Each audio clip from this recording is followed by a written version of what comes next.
getting to be.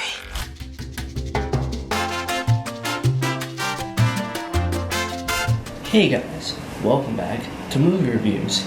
Today I am reviewing the new Marvel Cinematic Universe movie, The Marvels, which came out last week. This is actually my first movie review in quite a while since Blue Beetle, just because there hasn't really been anything releasing lately. So, also before I get into things, spoiler warning: if you haven't seen it yet, come back here after you've seen it, and enjoy the movie, I guess. So, this movie, it stars as Captain Marvel, returning Brie Larson, who, as we all know, is the most cringiest actress in Hollywood. We have as Monica Rambeau, also known as I don't know what her Photon as her comic name. We have her reprising her role from WandaVision. We have Teyonah Parris as Monica Rambeau, who is the daughter of Maria Rambeau, who was Carol Danvers' friend from the first movie. And then in her first movie debut, we have Iman Vellani as Miss Marvel from the Disney Plus series Miss Marvel. We have Nick Fury being played by Samuel L. Jackson. And of course, we have, as our villain, we have Zawe Ashton playing a Kree warrior named Dar-Benn, who ironically, she's actually Tom Hiddleston's wife. It's ironic because, as you'll see later, you'll see why it's ironic. But anyway, getting into the plot of this movie, it takes place. So basically, this takes place quite a bit after Endgame. Back when Captain Marvel goes back into outer space, deal with space problems. And as this is going on, we have Dar-Benn. She and some of the Kree, they are looking for something. They find a band that is very similar to Miss Marvel's bangle, which is what gives Miss Marvel her powers, or I should say unlocks them. And we have, she puts this band on Dar-Benn. She takes this band that she finds what looks like to be like a moon. She uses it to create jump points, or should I say wormholes, which is how in space people travel in the MCU. But this one is very different, and it's quite just anomalous, and it causes a lot of problems in the space-time continuum. And Nick Fury, who is on Sabre, which is like a space station for Earth, he takes notice of this. He contacts Carol. She goes to investigate, and when she goes to touch the jump point, at the same time, as Carol is touching this jump point that Dar-Benn created, Monica, she is touching another jump point, and at the same time as that, we have Kamala, who she is using her bangle. So right at the same time, all three of them, they intertangle. All three of them, they literally physically switch places. And now I'm returning the favor.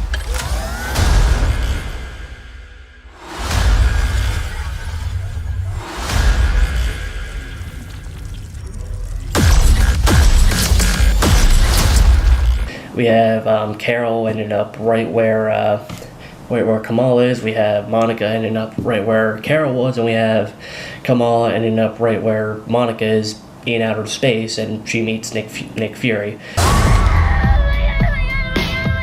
Captain Rambeau?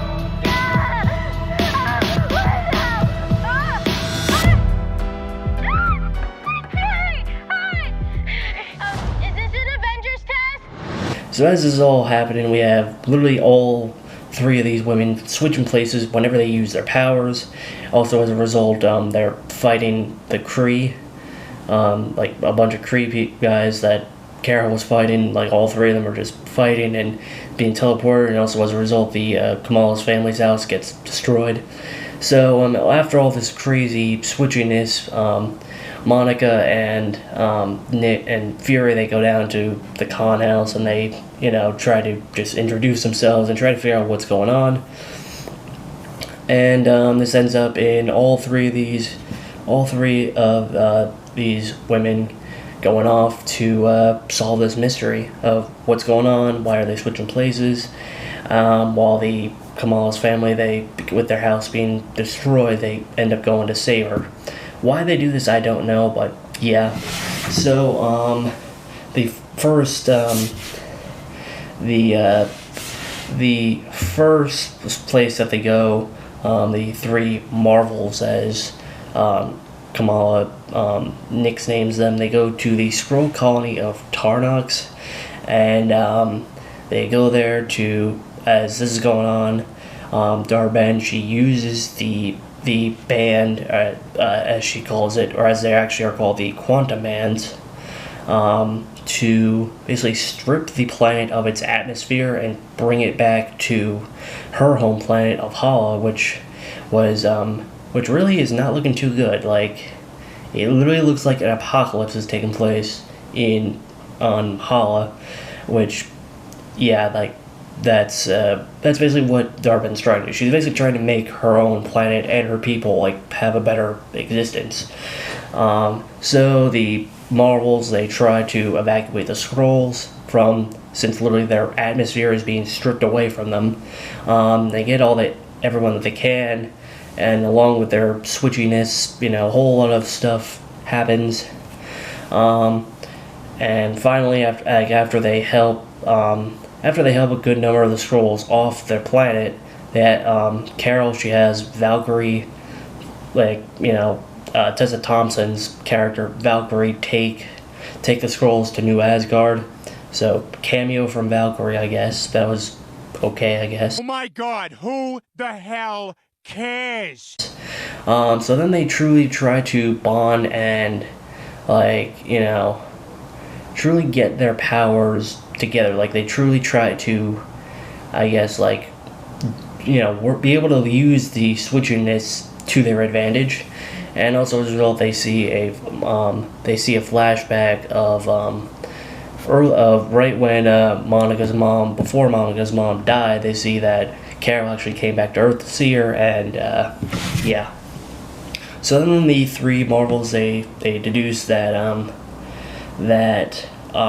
Dar-Benn, she will soon strike the planet of I forget the planet name, but basically it's a planet with pretty much all water, and the one place of land, it is ruled by like a prince who is actually quite close with Carol, and basically these people that live on this planet, they communicate through song and dance, and there's a whole musical number as they arrive. And also, it turns out Carol, she's more than just a acquaintance of the prince.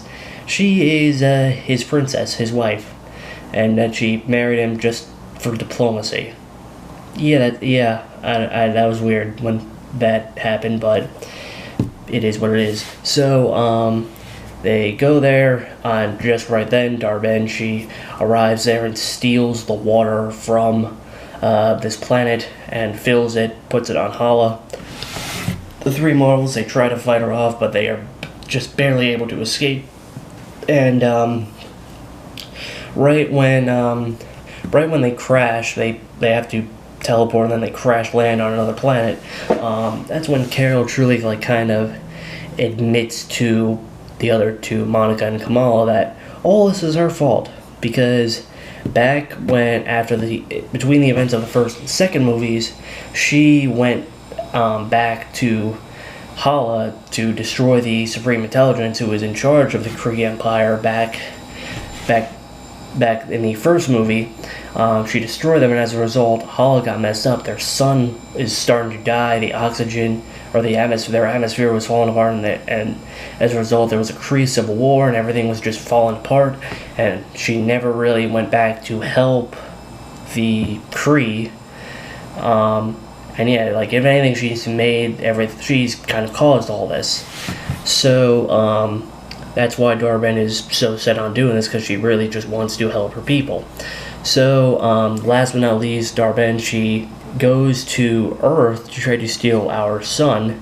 So the Marvels, they go back to Saber to warn Nick Fury of what's going on, and all the people Nick Fury decides that in the Marvels they evacuate Saber, and they do it in a very weird way. They have all the like Flerken cats, which are the cats that literally have tentacles that come out of their mouth, eat the crew of Saber, and put the cats in escape pods and take them down to Earth. Yeah, that's weird. I'm sorry, but that's just weird. So Nick Fury and all the cats and the cons, they go back down to Earth as the Marvels, they go off to fight Dar-Benn as she's slowly taking the sun away. And they fight her, and in the process, Dar-Benn, she actually steals Kamala's bangle, and she, with both Quantum Mans, she becomes insanely powerful, and she literally just explodes and dies. Yeah, it's weird. I don't get it. Like how she died. She literally just puts them on, and I guess the power was just too much for her to handle, and she just explodes and dies.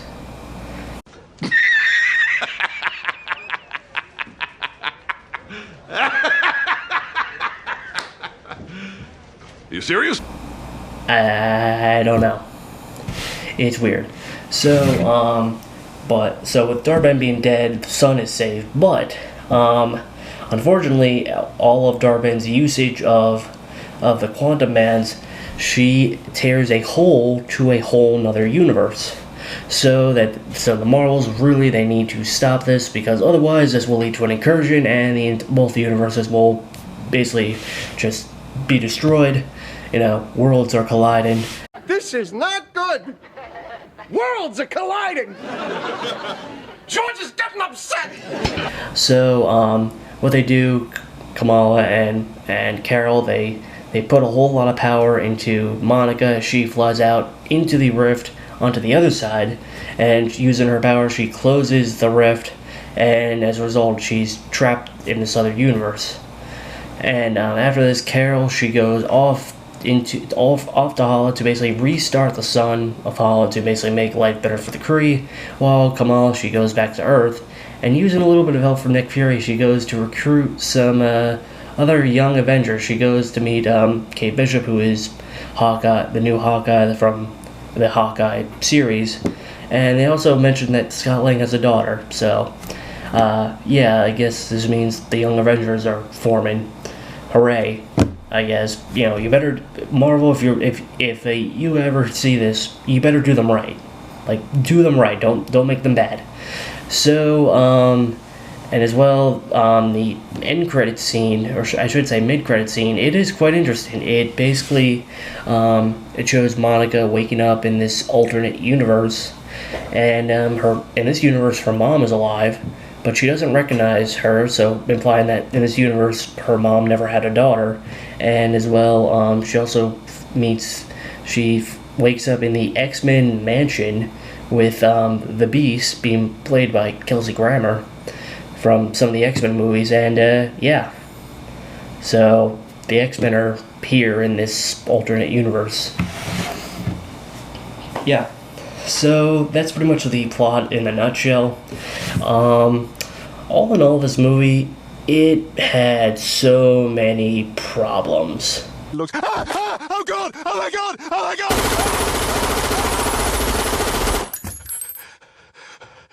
You can't hurt anyone anymore. Like, I'm gonna say this is my least favorite Marvel movie ever. Like, okay, so let's actually get into the few good things of this movie. I want to say the highlight of this movie is Iman Vellani. Like, she is the heart of this movie. Her character, like, has all the energy. She is just so energetic. You can tell she is happy and excited to be here. Like, she plays Kamala Khan, Ms. Marvel, really well. And if there's anyone that deserves to keep going in this, it's her. Like, she's great as Miss Marvel. Yeah, Brie Larson, it's like she's trying to be better than she was in the first movie. Like, in the first movie, she really had no energy to her whatsoever. Here, it's like she's trying, but she's just, like, trying too hard, and she's just, like, looks like she just looks like she's trying so hard to have energy, and it's just like, you know, she just doesn't. And Teyonah Parris, it's like, why was she even here?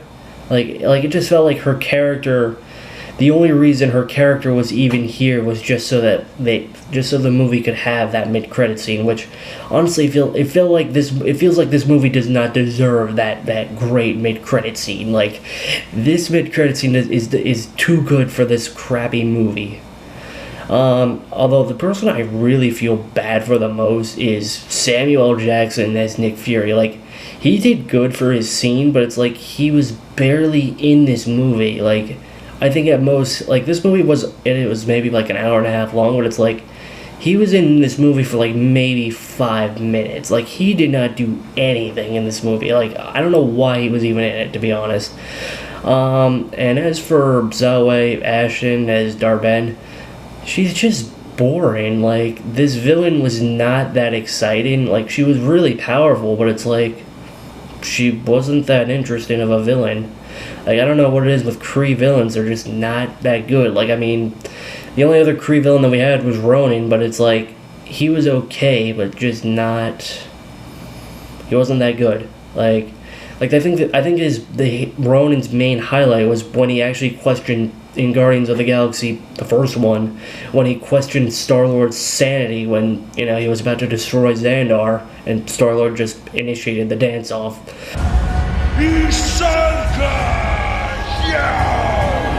Child, things are gonna get easier.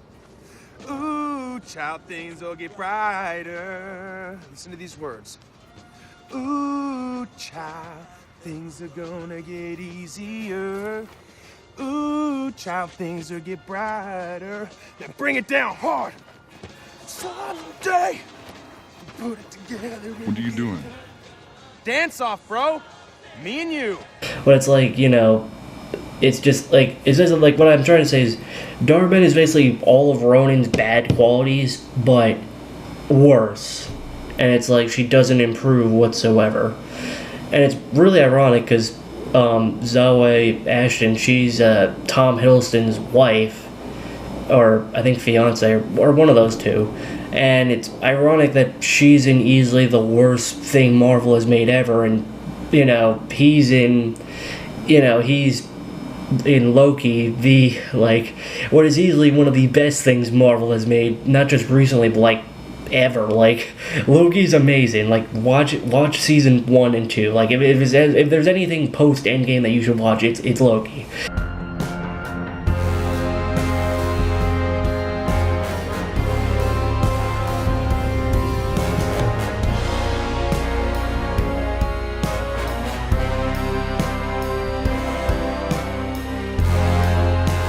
But yeah, it's just ironic. Like, I can just see the two of them just talking about like how their work in Marvel has been, and they're just like two polar opposites. But also, like, besides just the actors and acting, it's just like the movie itself is so shoddily made. Like, there were scenes that made no sense, and it's like this movie, it starts and then it goes and does not stop. Like, there's no time. These scenes, they go by so fast, and there's no time to catch your breath whatsoever. Like, it just goes and goes and goes until it's over. Like, and you can tell there's like so many scenes or just things that were probably cut from this movie that probably would have made it maybe a little bit better, but it's just, yeah. Like, this movie was just so shoddily made.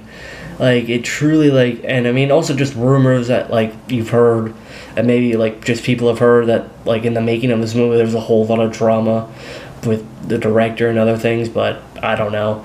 But yeah, it's just, like, it's truly, like, this movie is just not good. Like, it's just not a good quality movie.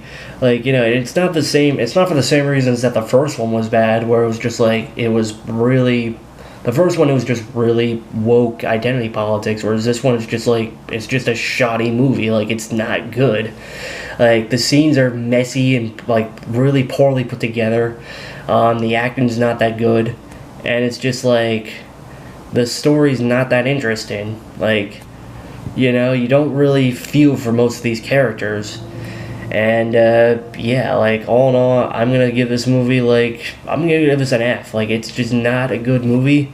You know, if I don't ever have to see it again, I won't really care. Like, and it's ironic because it's like there's so this movie it basically takes all the things from the first one and it improves upon a few things, but like it takes all of its problems and magnifies them.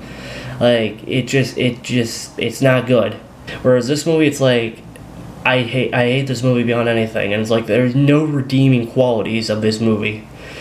And yeah, like, it's just, you know, if you want to like watch it, go ahead, but it's like, I guess just, you know, be careful because it's not exactly the best movie to watch. Like, I'm sure you could probably find something else better to watch.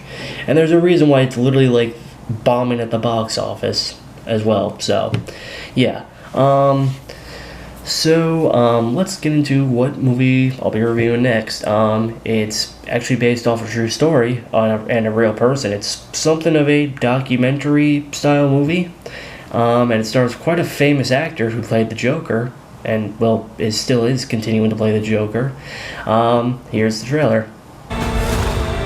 All of Europe is uniting forces against me. What's the outcome of this if you don't succeed? Your Majesty, we are discovered. Good. It's a trap! I'm the first to admit when I make a mistake.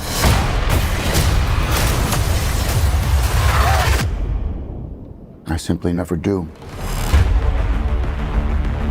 So yeah, the next movie, watching and reviewing, Napoleon.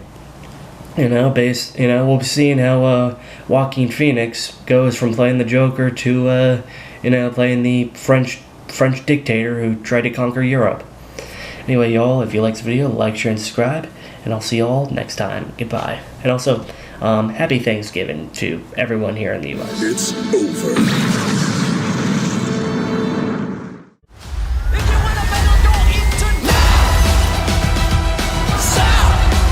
Higher. Further. Faster.